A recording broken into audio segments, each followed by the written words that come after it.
Une semaine avant l'élection présidentielle, Hitler rassemble 100 000 Berlinois, lassés des partis traditionnels, qui semblent incapables de faire face à la crise.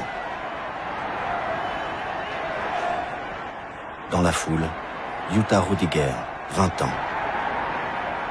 Je ne peux pas vous expliquer l'état dans lequel le chômage nous plongeait. On pensait vraiment que seul Hitler pouvait nous sortir de cette misère.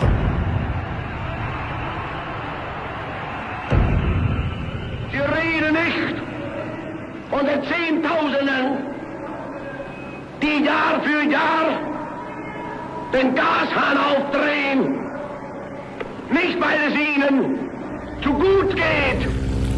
Grâce à son discours pseudo-social, Hitler devient un candidat sérieux à la présidence.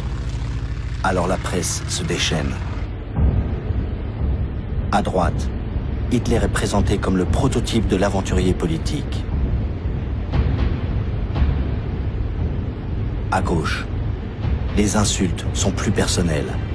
Hitler est traité d'efféminé, de tricheur demi-fou, de charlatan vaniteux, de faux dur à la cravache en peau de rhinocéros.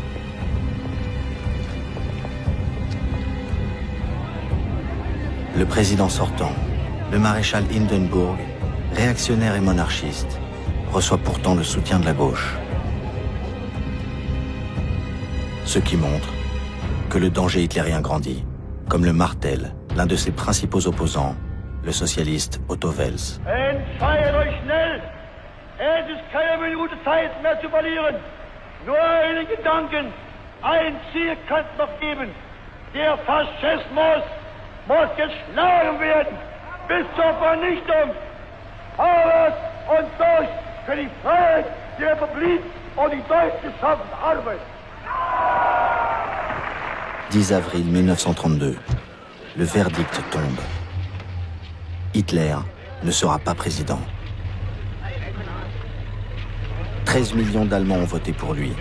Un tiers de l'électorat. C'est énorme, mais insuffisant.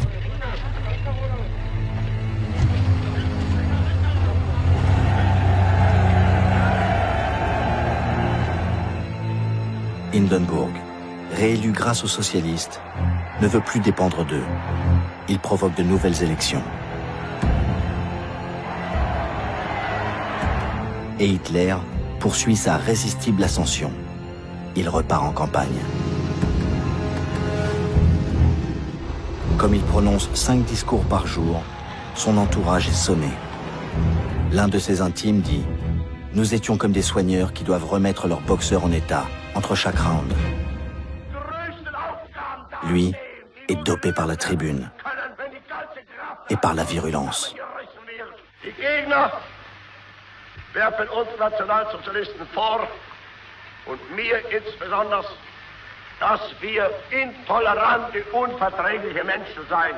Wir wollten, sagen sie, mit anderen Parteien nicht arbeiten. Die Herren haben ganz recht.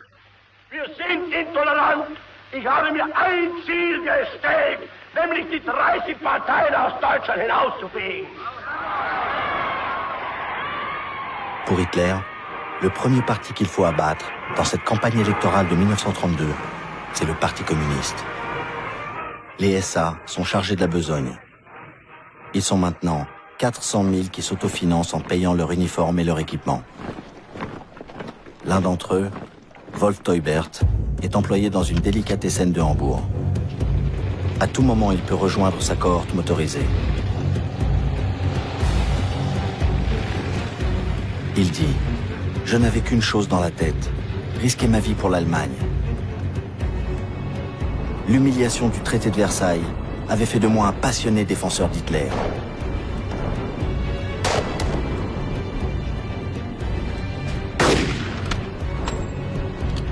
Il y avait la camaraderie, la solidarité et la fierté d'avoir un uniforme. Nous qui avions honte d'avoir été trop jeunes pour combattre pendant la Grande Guerre, nous profitions de l'expérience des anciens.